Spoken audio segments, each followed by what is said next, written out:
back-to-back na sunog ang bumalabog sa ilang residente sa Caloocan kagabi, habang sa busway sa EDSA Santolan nadurog ang ilang concrete barriers matapos araruhin ng truck. Magbabalita si Hannibal Talete. Binulabog ng sunog ang mga residente sa Barangay 176A, Bagong Silang, Caloocan, pasado alas 11 kagabi. Kanya-kanyang hakot ang mga residente na mga pwedeng isalba. Ang senior citizen na ito, nagtamo ng first degree burn sa katawan matapos napilit apulahin ang apoy. Nakahiga ako, naanoan ko na lang na mainit na. Bumangon na lang ako.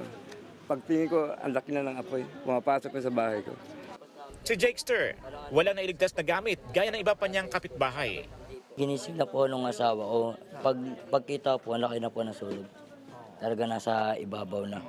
Kaya nung po, bilang lumabas na kami. Sana matulungan kami sir. Ang hirap. Sa tansya ng barangay, 8 bahay ang naabo sa sunog na tumagal ng higit 1 oras. Nasa 30 pamilya ang nawalan ng tirahan. Inaalam na ng mga otoridad ang nagmitsa sa sunog. Pati kung nasaan na ang may-ari ng bahay na pinagmulan ng apoy na tumakas daw sa kasagsagan ng apoy. Sa Barangay 167 sa North Caloocan pa rin, tinupok din ng sunog ang isang bahay bago mag-alas 9 kagabi. Ligtas naman nakalabas ng kanilang bahay ang 14 na residente. Naapulang sunog matapos ang halos 1 oras. Inaalam pa ng BFP ang sanhi. Inararo ng dump truck ang mga concrete barrier sa EDSA Santolan busway kaninang alas 12 ng hating gabi. Maging ang mga signages at plastic barrier. Pag-amin ng driver ng dump truck.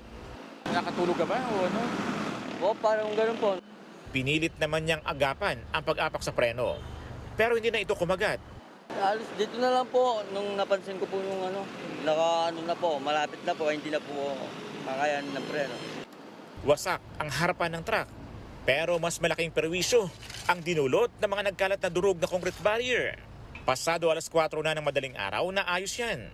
Hawak na ng Traffic Sector 4 ang driver ng dump truck na posibleng maharap sa reklamong reckless imprudence resulting to damage of public property.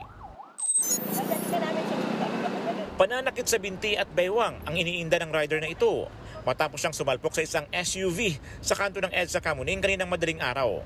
Parehong wasak ang SUV at motor. Kwento ng ilang bystander. Papuntang southbound ang motor at naka-green pa umano ang stoplight. Ang SUV naman naka-hazard umano pero hindi raw napansin ng rider. Naka-emergency yata sila.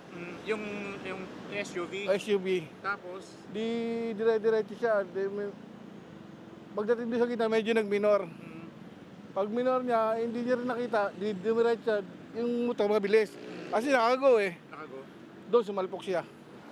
Agad namang dumating ang barangay ambulance at dinala sa pagamutan ang rider.